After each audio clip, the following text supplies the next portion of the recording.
Hello students, कैसे हैं आप लोग। उम्मीद करता हूं कि पूरी तरह से स्वस्थ होंगे और पूरी एनर्जी से पढ़ाई कर रहे होंगे। आइए क्लास 9th में आज हम लोग जो है कुछ क्वेश्चंस को डिस्कस करेंगे। ये जो है फिजिक्स का दूसरा चैप्टर है, बट आपके बुक में 9 होगा, ये चैप्टर नंबर 9। और कुछ जो है इसमें ये जो है देखते हैं, कुछ क्वेश्चंस हैं। पहला क्वेश्चन, निम्न में से किसका जड़त्व अधिक है। आप लोग खुद बताएंगे कि निम्न में से किसका जड़त्व अधिक है। बताया गया था कि जिस वस्तु का द्रव्यमान जितना ही ज्यादा होता है उस वस्तु का जड़त्व भी क्या होता है, उतना ही ज्यादा होता है। ठीक है, तो अब देखिए, एक रबर की गेंद एवं उसी आकार का पत्थर। तो एक रबर की गेंद ले लीजिए और उसी आकार का एक पत्थर ले लीजिए, तो सबसे ज्यादा द्रव्यमान किसका होगा, पत्थर का होगा। ठीक है, इसलिए जड़त्व किसका ज्यादा होगा, पत्थर का। तो आंसर हो जाएगा इसका, आंसर हो जाएगा पत्थर। आइए नेक्स्ट क्वेश्चन बी, एक साइकिल एवं एक रेलगाड़ी, किसका जड़त्व अधिक होगा। तो पहले देखें किसका द्रव्यमान ज्यादा है। तो साइकिल और रेलगाड़ी में किसका द्रव्यमान ज्यादा होगा, रेलगाड़ी का। तो आंसर हो जाएगा क्या आपका, किसका जड़त्व अधिक होगा, रेलगाड़ी का। रेलगाड़ी का जड़त्व क्या होगा, अधिक होगा। ठीक है, 5 रुपए का सिक्का है, 1 रुपए का सिक्का, जिसका द्रव्यमान ज्यादा होगा उसका जड़त्व भी क्या होगा, ज्यादा होगा। आपसे अधिक जड़त्व वाला ही पूछा जा रहा है। तो 5 रुपए का सिक्का भारी होता है और 1 रुपए का सिक्का हल्का होता है। तो इसका मतलब इसका आंसर क्या हो जाएगा, किसका जड़त्व ज्यादा होगा, 5 रुपए के सिक्के का। 5 रुपए के सिक्के का जड़त्व क्या होगा, अधिक होगा। ठीक है, अधिक होगा। ठीक है, ये आप लोग लिख लेंगे। आइए नेक्स्ट क्वेश्चन है, नीचे दिए उदाहरण में गेंद का वेग कितनी बार बदलता है, जानने का प्रयास करिए। इसी स्टेटमेंट को समझिएगा। फुटबॉल का एक खिलाड़ी गेंद पर किक लगाकर गेंद को अपनी टीम के दूसरी खिलाड़ी के पास पहुंचाता है। दूसरा खिलाड़ी गेंद को किक लगाकर गोल की ओर पहुंचाने का प्रयास करता है। विपक्षी टीम का गोलकीपर गेंद को पकड़ता है और अपनी टीम की खिलाड़ी की ओर किक लगाता है। तो अब जो है यहां पर आपको बताना है कि गेंद का वेग कितनी बार बदल रहा है। तो देखिए, सबसे पहला स्टेटमेंट पढ़िए, फुटबॉल का एक खिलाड़ी गेंद पर किक लगाकर गेंद को अपनी टीम के दूसरे खिलाड़ी के पास पहुंचाता है। तो पहला तो आपका यही हो गया, यहां से लेकर के और यहां तक ये वेग बदल गया, क्योंकि पहले स्टार्टिंग में गेंद क्या होगा, स्थिर अवस्था में होगा, मतलब उसका प्रारंभिक वेग क्या होगा, 0 होगा। किक लगाया होगा तो वेग बदल गया। ठीक है, तो पहली बार बदला ये आपका पहली बार बदला। ठीक है, दूसरा खिलाड़ी उस गेंद को किक लगाकर, अब ये पहला किक लगाया दूसरे के पास, दूसरा भी किक लगाया। ठीक है, तो अब यहां से पढ़िए, यहां से दूसरा खिलाड़ी उस गेंद को किक लगाकर गोल की ओर पहुंचाने का प्रयास करता है। ठीक है, तो अब ये दूसरा खिलाड़ी फिर से किक मारा, तो ये क्या हो गया, दूसरी बार परिवर्तन हुआ। ठीक है, प्रयास करता है विपक्षी टीम का गोलकीपर। अब देखिए, ये तीसरा आ गया, विपक्षी टीम का गोलकीपर। ठीक है, गोलकीपर जो है गेंद को पकड़ता है। तो मान लीजिए कि गेंद वेग में था, पकड़ लिया, तो क्या हो गया, फिर जो है विरामावस्था में आ गया, मतलब कि उसका वेग क्या हो गया, 0 हो गया। तो अब जो है विपक्षी टीम को पकड़ता है, तो ये कितनी बार बदला, तीसरी बार बदला। ठीक है, वेग उसका, और अपनी टीम के खिलाड़ी की ओर किक लगाता है। पकड़ लिया, स्थिर हो गया, मतलब उसका वेग क्या हो गया, बदल गया, और फिर क्या कर रहा है, गोलकीपर ही किक मार रहा है, यानी कि फिर उसके वेग में क्या कर रहा है, परिवर्तन कर रहा है। तो अब जो है ये खिलाड़ी की ओर किक लगाता है, मतलब कि ये आपका चौथी बार परिवर्तन हुआ। तो कुल मिलाकर के इसमें कितनी बार परिवर्तन हुआ है, तो आंसर लिख देंगे क्या, 4 बार। कितनी बार परिवर्तन हुआ है, 4 बार। ठीक है, अब जो है, अब इसके बाद से इसके साथ ही उस कारक की पहचान करें जो प्रत्येक अवस्था में बल प्रदान करता है। तो कौन सा कारक बल लगा रहा है, भाई कारक कौन सा है जो बल लगा रहा है, तो खिलाड़ी है। ठीक है, अब इसके बाद से नेक्स्ट क्वेश्चन है, किसी पेड़ की शाखा को तीव्रता से हिलाने पर कुछ पत्तियां झड़ जाती हैं, क्यों। तो ये आंसर होगा सीधे सीधे आपको बताया गया था, जड़त्व। ठीक है, जब पेड़ की डाली को हिलाते हैं तो जो है यहां पे मैं आंसर पहले लिख दे रहा हूं, फिर मैं बता रहा हूं आप लोगों को। जड़त्व के कारण कारण। डिस्क्रिप्शन इसका लिखना होगा तो कैसे लिखेंगे?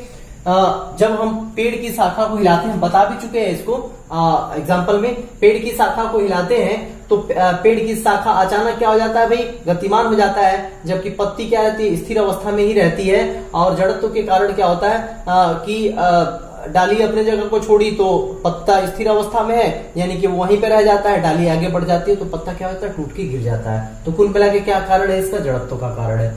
जब कोई गतिशील बस अचानक रुकती है तो आप आगे की ओर झुक जाते हैं, और जब विराम से गतिशील होती है तो पीछे की ओर हो जाते हैं। क्यों? तो इसका भी आंसर क्या होगा बताइए जरा? इसका भी आंसर क्या होगा? जड़त्व ही होगा। जड़त्व के कारण, जड़त्व के कारण। ठीक है, अब जो है ऐसा क्यों बता दिया गया इसका डिस्क्रिप्शन आपको इसके पहले भी एग्जांपल में। ठीक है,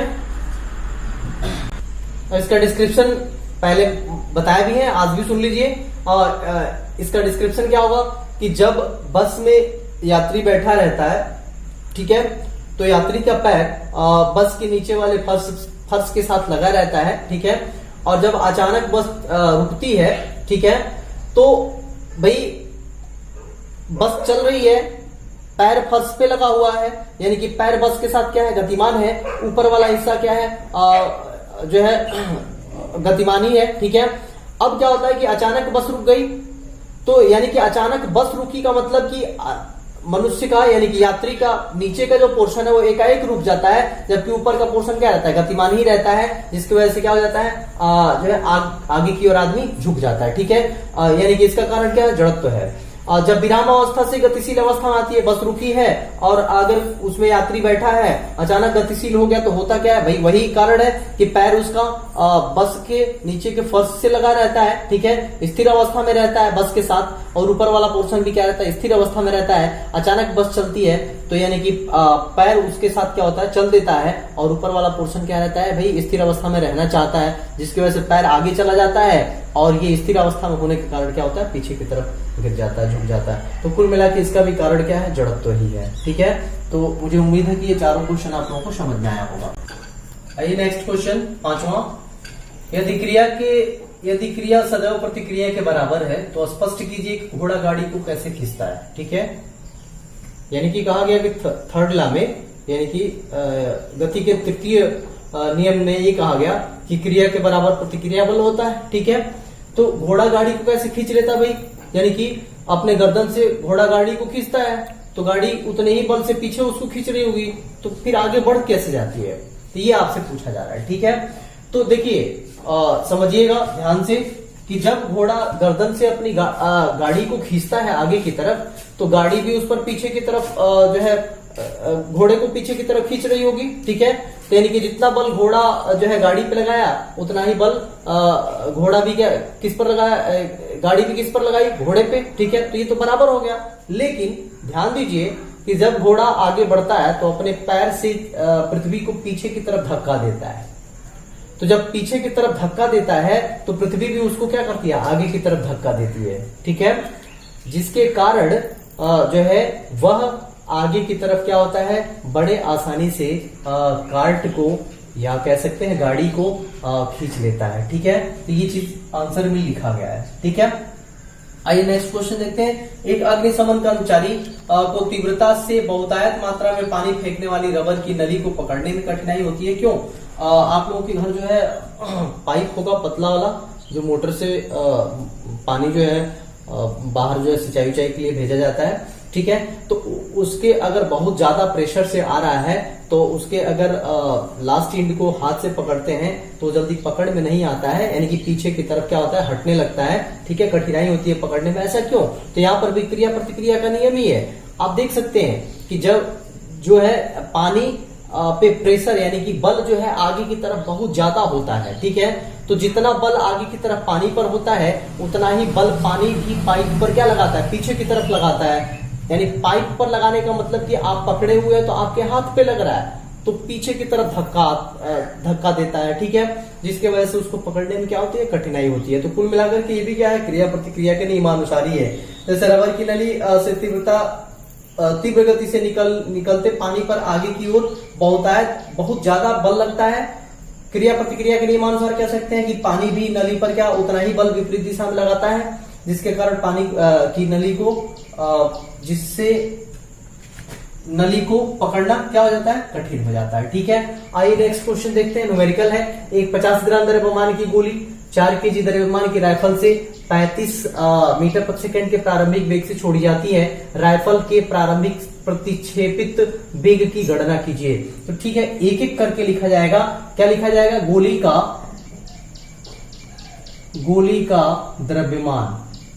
का द्रव्यमान मान लेते हैं क्या है, M1 है। तो M1 गोली का द्रव्यमान कितना है? 50 ग्राम है। ठीक है, तो 50 ग्राम को किस में बदल लीजिए भाई? सीजीएस में है तो MKS में बदल लीजिए, 1000 से भाग दे दीजिए तो ये किस में बदल जाएगा? केजी में बदल जाएगा। ठीक है, तो 0.05 केजी हो जाएगा। गोली का प्रारंभिक वेग U1 मान लेते हैं। तो देखिए 50 ग्राम द्रव्यमान की गोली 4 केजी द्रव्यमान की राइफल से 35 मीटर प्रति सेकंड के प्रारंभिक वेग से छोड़ी जाती है। अब जो है छोड़ी जाती है, राइफल के प्रारंभिक प्रतिक्षेपित वेग की गणना कीजिए। तो देखिए ये क्या हो जाएगा आपका 0।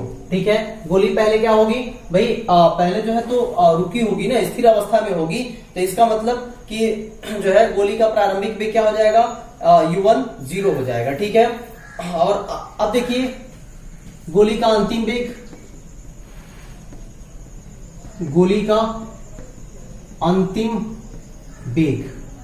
अंतिम वेग को V से दिखाते हैं। तो यहां पे V1 लिखेंगे। कितना है भाई? 35 मीटर प्रति सेकंड। 35 मीटर प्रति सेकंड। ठीक है, ये आपका दिया हुआ है 35 मीटर प्रति सेकंड। ठीक है, इसको बदलने की जरूरत नहीं है। अब देखिए गोली का द्रव्यमान हो गया, गोली का प्रारंभिक वेग हो गया, गोली का अंतिम वेग हो गया। अब राइफल का लिखिए, राइफल का द्रव्यमान अगर M2 मान लें तो कितना है? 4 केजी है, तो लिख लीजिए 4 केजी। ठीक है, राइफल का प्रारंभिक वेग U2 बराबर राइफल का प्रारंभिक वेग U2 कितना होगा भाई? 0। ठीक है, क्यों 0 होगा? क्योंकि राइफल भी स्थिर होगी स्टार्टिंग में। राइफल का अंतिम वेग यही आपसे पूछा भी जा रहा है, तो V2 पूछा जा रहा है आपसे, तो V2 क्वेश्चन मार्क करिए। ठीक है, अब जो है अब निकालेंगे कि गोली जो है छूटने से पहले संवेग कुल कितना था गोली और राइफल का, और छूटने के बाद संवेग दोनों का कितना हो गया। और संवेग संरक्षण के नियमानुसार गोली छूटने से पहले गोली और राइफल का कुल संवेग, गोली छूटने के बाद राइफल और गोली का कुल संवेग क्या होगा? बराबर होगा। ठीक है, तो अब लिखते हैं गोली छूटने के पहले गोली छूटने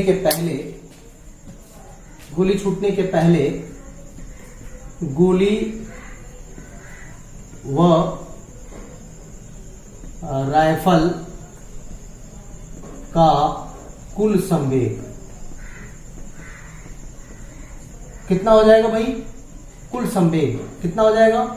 यहां पे मैं लिख दे रहा हूं M1 U1 plus M2 U2। कैसे? देखिए गोली छूटने से पहले जो गोली का संवेग होगा तो संवेग बराबर होता है P बराबर क्या होता है? M इंटू V होता है। ठीक है, तो गोली छूटने से पहले तो गोली का द्रव्यमान तो क्या हो जाएगा? गोली का द्रव्यमान M1 और इंटू वेग क्या था? प्रारंभिक वेग U1। तो M1 U1 गोली के लिए हो गया, और राइफल के लिए क्या हो जाएगा? द्रव्यमान है M2 तो M2 हो जाएगा, और इंटू प्रारंभिक वेग राइफल का क्या है? U2 तो U2 हो जाएगा। अब कुल संवेग का मतलब दोनों का संवेग क्या करेंगे? जोड़ देंगे। तो यही चीज यहां पे लिखा गया है। ठीक है, इसी प्रकार गोली छूटने के बाद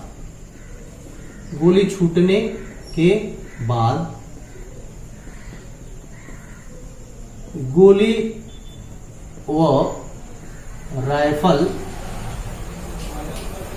का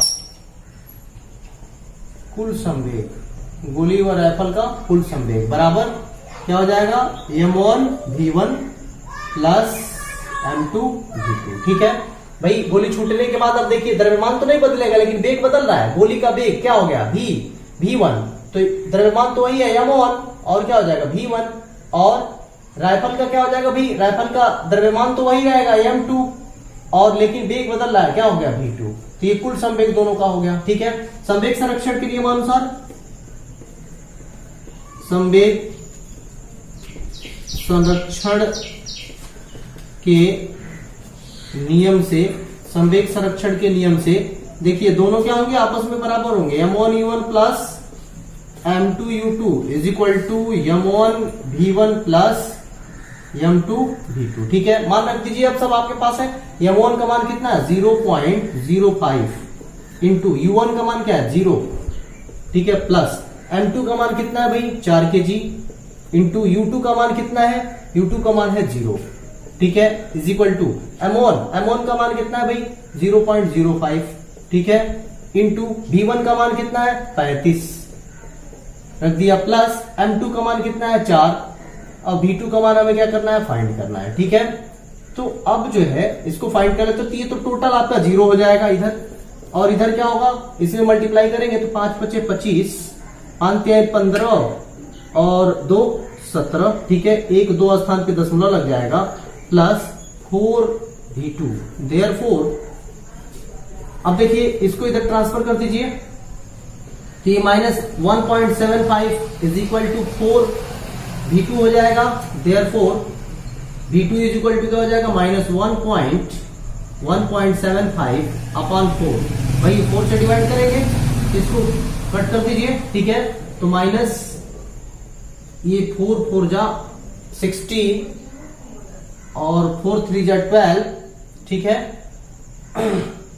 7 और 5, तो ये आएगा आपका मीटर पर सेकंड। ठीक है, यानी कि v का मान जो आएगा वो ये आएगा, यानी कि प्रारंभिक प्रक्षेपित वेग क्या होगा राइफल का, तो वो ये होगा। ठीक है, माइनस चिन्ह ये दिखा रहा है कि ये विपरीत दिशा में क्या कर रहा है, काम कर रहा है। ठीक है भाई, जब गोली आगे बढ़ती है तो राइफल पीछे की तरफ धक्का देता है, तो यानी कि वही राइफल का वेग पीछे की तरफ वाला पूछ रहा है, तो इसलिए माइनस में आ रहा है। ठीक है, माइनस इतना ही शो कर रहा है कि विपरीत दिशा में प्रतिक्रिया बल है। ठीक है, अब या एक क्वेश्चन आप लोग के लिए होमवर्क के रूप में है, ये होमवर्क समझिए, इसको जो है जरूर करने का प्रयास करिए। 100 ग्राम और 200 ग्राम द्रव्यमान की दो वस्तुएं एक ही रेखा के अनुदिश एक ही दिशा में क्रमशः 2 ग्राम और 1 ग्राम 2 मीटर पर सेकंड, सॉरी 2 मीटर पर सेकंड और 1 मीटर पर सेकंड के वेग से गति कर रही हैं।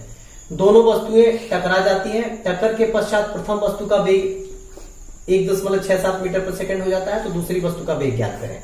ठीक है, तो ये क्वेश्चन आप लोगों के लिए होमवर्क रहा, सेम इसी रूल पे लगेगा, यानी कि संवेग संरक्षण के नियम पर ये लगेगा। सबसे पहले सब नोट कर लीजिएगा कि पहली वस्तु का द्रव्यमान कितना है, दूसरी वस्तु का द्रव्यमान कितना है, m1 m2। ठीक है, और पहली वस्तु का प्रारंभिक वेग कितना है, दूसरी वस्तु का प्रारंभिक वेग कितना है, पहली वस्तु का अंतिम वेग कितना है, पहली वस्तु का प्रारंभिक वेग कितना है। ठीक है, ये सब नोट कर लीजिएगा, और तब संवेग संरक्षण का नियम लगा दीजिएगा कि वो जो है टकराने के पहले संवेग और टकराने के बाद संवेग दोनों को बराबर कर दीजिएगा। ये क्वेश्चन आपका सॉल्व हो जाएगा। ठीक है, तो मैं उम्मीद करता हूं कि आप लोग सॉल्व कर लेंगे। आप लोगों के लिए होमवर्क भी है, और मुझे कमेंट बॉक्स में जरूर लिखें कि जो है आंसर इसका कितना आया। ठीक है, सभी लोग अपना आंसर कमेंट बॉक्स में जरूर भेजिए, ताकि मैं चेक करूं कि किसका आंसर सही है। बाकी जो है अगले वीडियो में मैं लेकर के और न्यूमेरिकल आऊंगा। तब तक आप स्वस्थ रहिए और पूरी एनर्जी से पढ़ाई करते रहिए। धन्यवाद।